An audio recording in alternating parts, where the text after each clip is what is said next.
Well, hello and welcome to this week's episode of Political State from the Oklahoman. I'm Ben Felder here in the Oklahoman studios in our office downtown. Joining me, as always, is Dale Denwalt from the Capitol, Justin Wingeter from the Federal Beat, and this week our guest is Nicole Miller, the Republican nominee for House District 82. Kind of a grueling race from 12 candidates to 2 in the runoff a couple weeks ago. Nicole, you emerged victorious. Congratulations on your election. Well, thank you. Thank you. Yeah, we appreciate you being here. You were telling us a little bit before we came on, just after such kind of a long campaign season, you need a little bit of a rest and a break. You've been running for this office, as a lot of candidates have, for almost a year, right? That's correct. That's correct. I have been. Yeah, I started actively knocking doors in early October, and did it with just full intensity, pretty much the whole time. So yeah, when we finally hit a week ago Tuesday, it was good. It was good. Yeah. So you have experienced all of Oklahoma's weather seasons, but you've also kind of experienced a lot of political seasons over this last year. You and I had a chance to talk a few weeks ago about this, and I wanted to spend some time talking about this today. I mean, when you're running and you're knocking doors last February, knocking doors is one of the primary ways you campaign when you're running for a state house or Senate seat. When you're knocking on those doors, talking to voters, I mean, the things that you're hearing last fall are probably different than what you were hearing in the spring and then in the summer. I mean, the news of the day kind of drives some of those conversations. But what was that? What were those kind of ebbs and flows of political topics of mind for voters, and how did you deal with that as a candidate?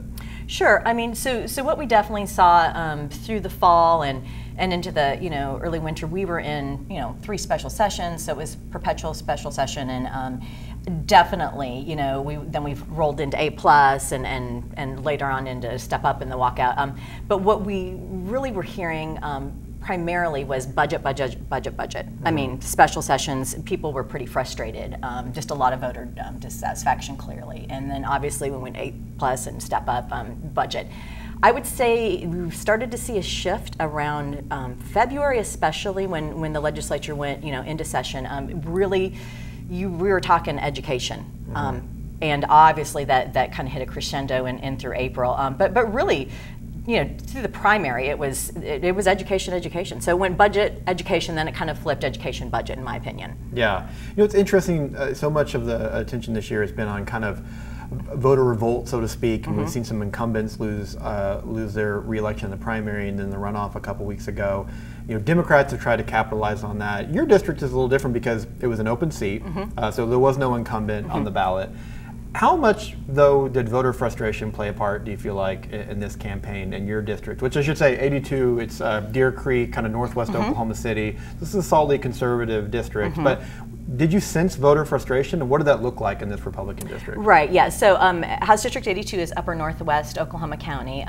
And, just like we were talking before, if I had to say one thing that I predominantly heard on the doors over all that time was just people being just very tired of the dysfunction. They kind of very much felt like, hey, we go to work every day, we get our jobs done, that's what we expect. And if we elect you, that's what we expect to see happen. So I would say that was certainly the predominant thing that I heard over and over on the doors. Was there any accounting for just the nature of politics and how hard it is to try to get stuff done at the Capitol? Or do people just kind of glance right past that and say, I don't care about whether you think you're trying to get a political edge here, just vote for something. Did you hear stuff like that? Yeah, I guess I would say an overall theme was more what you said, and the second part is people really want effectiveness right now, and they just want to see the ball moving forward more than anything. I think they're tired of the people getting on their soapboxes and just all the polarization and that type of a thing. But I would definitely say, what more to your question too, what I've seen in House District 82 is obviously Edmond Deer Creek, like you talked about, and how education really just played into that race in particular. Yeah. And that makes sense. I mean, this is an area where a lot of people move because of the schools. I mean, schools are, the biggest investment in people's homes, or a lot of those decisions are being built around a desirable school district, right? Right. And another really interesting thing I found is, certainly, yes, we're talking about, in the more northern sections, more the, younger type of families, and so education is going to be important to them. But here's the really interesting thing I found about education is that, even if I was talking to someone of more of an elderly voter, they would be like, well, my granddaughter's a teacher.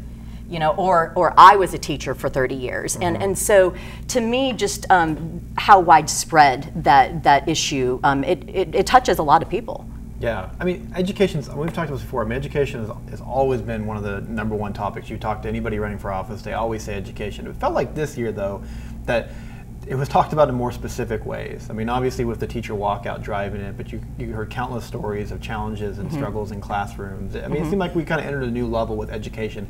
It wasn't simply just a kind of stereotypical talking point, right? Right. Did you feel that way? Oh, absolutely, absolutely. And you're right, people had real life experiences and very anecdotal, and definitely. And people got educated, educated themselves about these topics. Whether it was the budget, earlier on, or education. People, I think, really out in the community, it not only was it salient to them, like important to them as a political issue, but something that they tried to learn as much as they could about, so that they could, because they were talking about it outside of me interviewing them or the people like you walking up to the doorstep. They were talking to each other about it. Oh, and that's a perfect example of the point that I was making earlier. One of the things that we've seen come about with all the voter dissatisfaction is, you're right, it's more engagement and more aware, and they've become much more educated. So you're exactly right.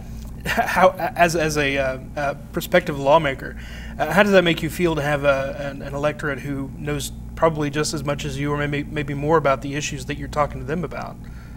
Well, I see it as a very good thing. I think the more that people are engaged and aware, I think that would cause, a lawmaker to actually do their job better and to make sure that they're on top of things and responsive and are ready to engage at that level with the voter.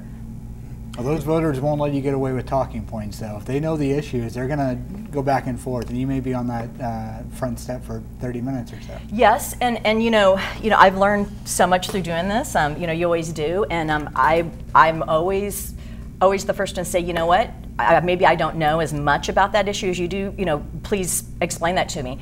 And I would say, every candidate, you have to campaign in what is a natural fit for you. I think that's another thing that I learned. And for me, I really focused on listening much more than I did talking. And I let them kind of drive where that conversation was going to go. I hear that a lot from first-time candidates. Yeah. And I imagine part of your job, part of your campaign was also just, just introducing yourself. I mean, you had 11 other candidates in the Republican primary. I mean, that's, we've written about this some, before the primary. I mean, that's insane. I mean, what, how did you get, and in the primary, correct me if I'm wrong, in front of me, you were in the 30s, right? Was that right? Or yes, 33.87. That's, with 12 candidates to get over 30% of the vote, that's pretty monumental. How do you feel like, what made you successful, in getting your name out there, and getting that sizable of a vote when you have so many challengers? Yeah, well, for one thing, I think it was repetition, is just keeping at it. Like, I would get up every day and do my job just like you do. But again, going back to what I said, that you have to do what feels right to you as a candidate.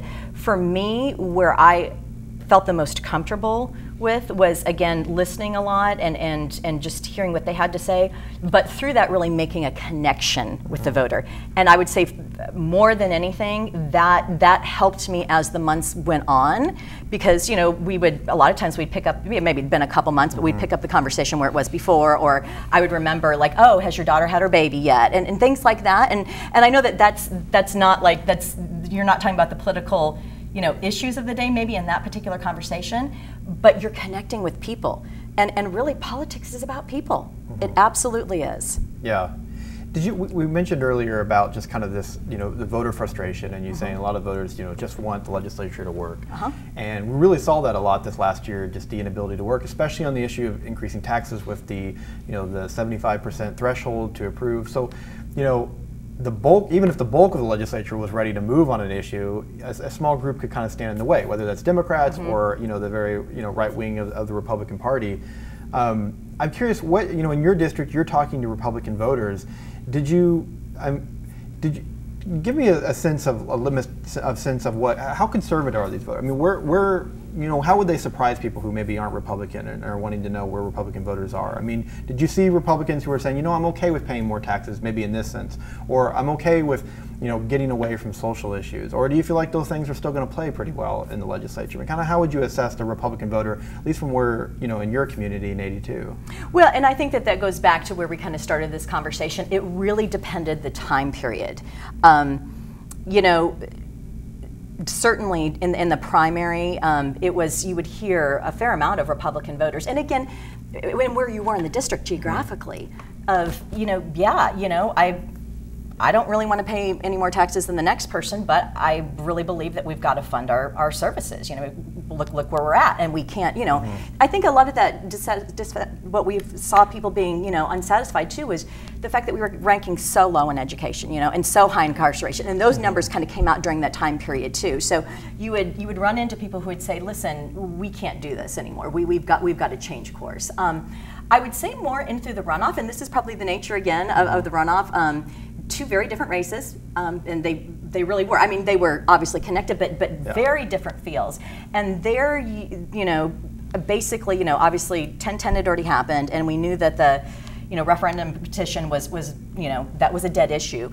And so then I felt a lot more people pulling back, saying, okay, we've done 1010, but I don't want any more of a tax raise. And I think too that goes to the runoff voter as well. There's several factors there. Yeah, they weren't saying that we're just ready to unleash this new era of tax and spend. Right. Yeah. And I know we're going to bring this up a little bit later, but the issue of what do we do now? Oklahoma's raised taxes. It's like a Christmas miracle almost that something so rarely happens in Oklahoma. You hardly ever see it, but raising taxes. The voters in your district probably pretty well. I guess it seems like they might be done with taxes for now, because I know that's going to continue to be a discussion, especially in other races as we get to November.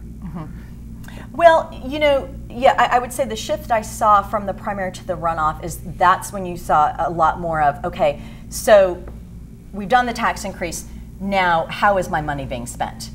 And that was a big focus. It absolutely was. Of we need to know where it's going, and we need to make sure that it's going to where it should be, and that it's doing what it should.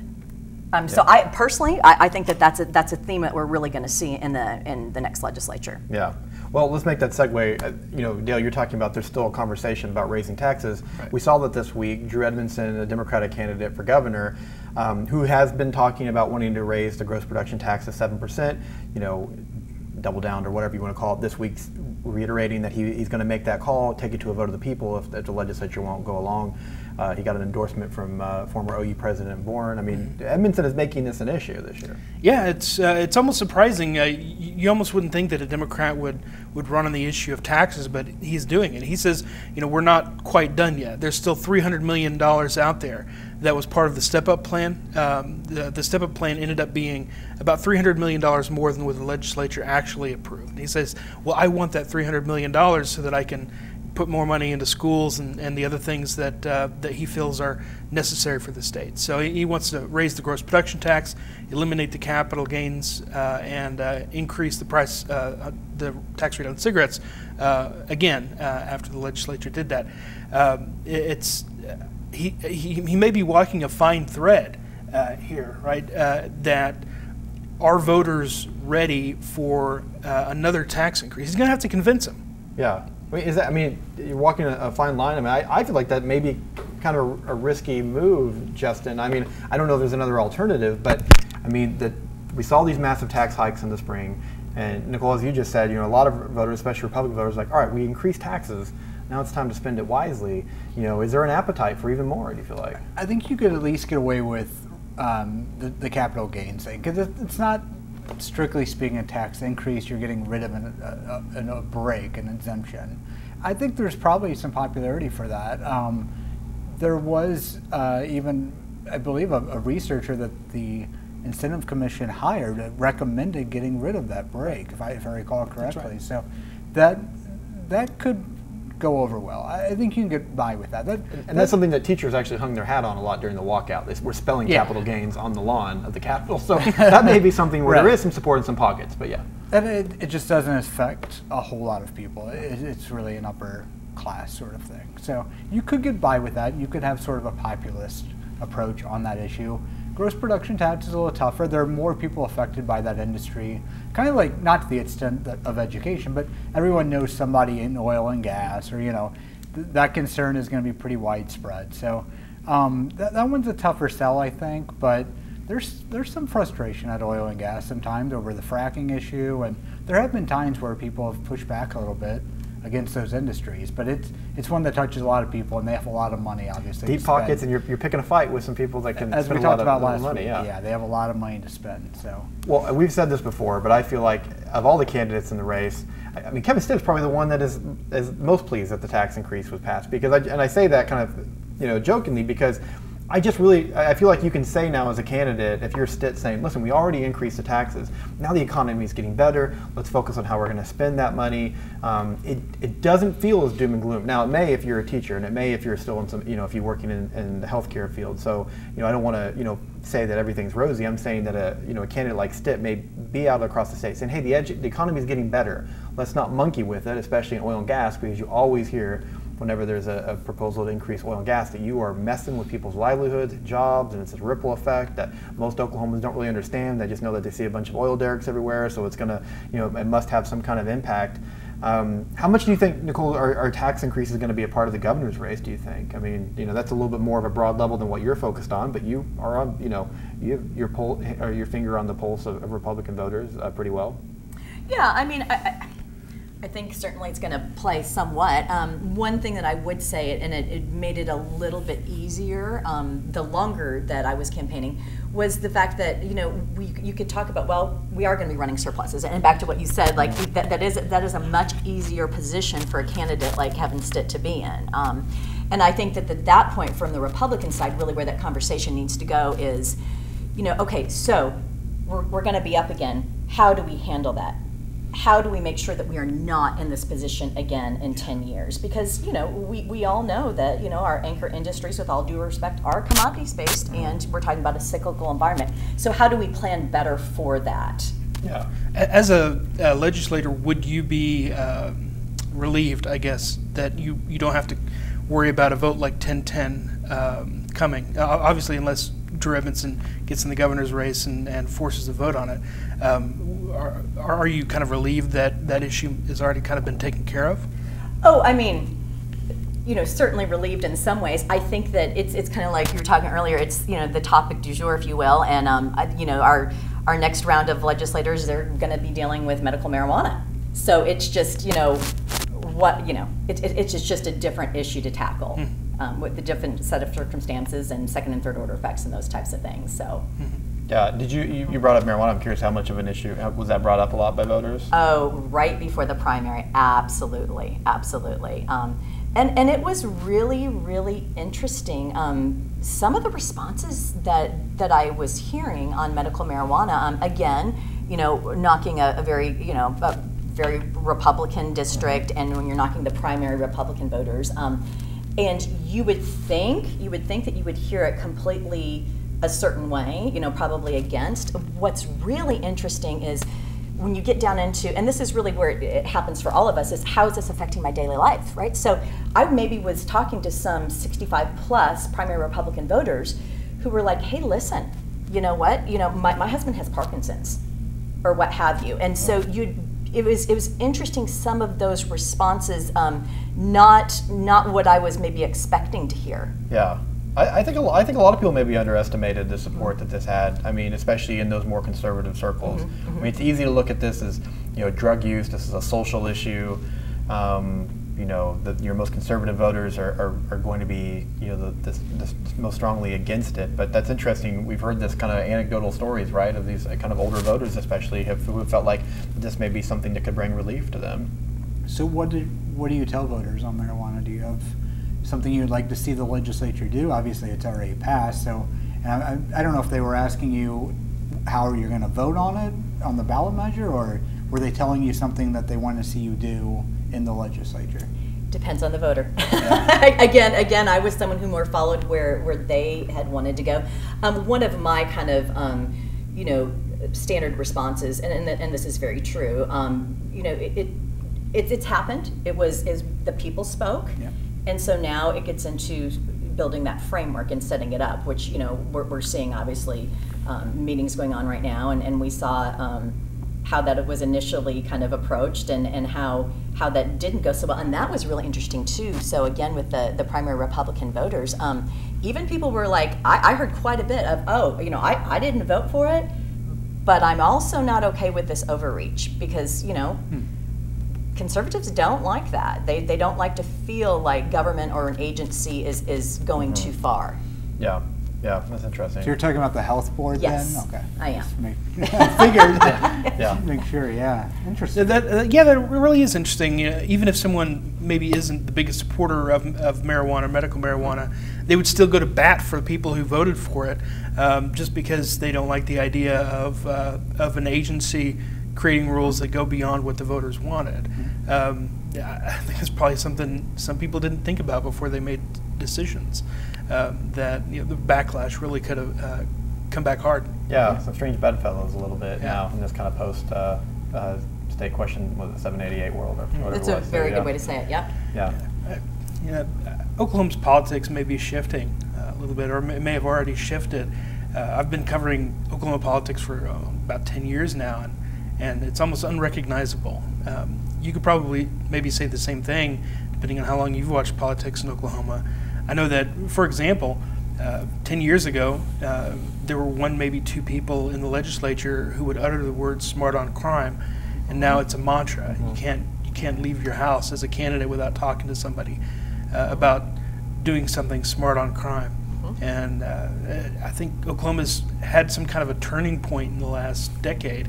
I don't know where it was or what caused it, but it seems like maybe you could be among the crop of new legislators who kind of forge a new path of what Oklahoma politics, especially conservative politics in Oklahoma, could be.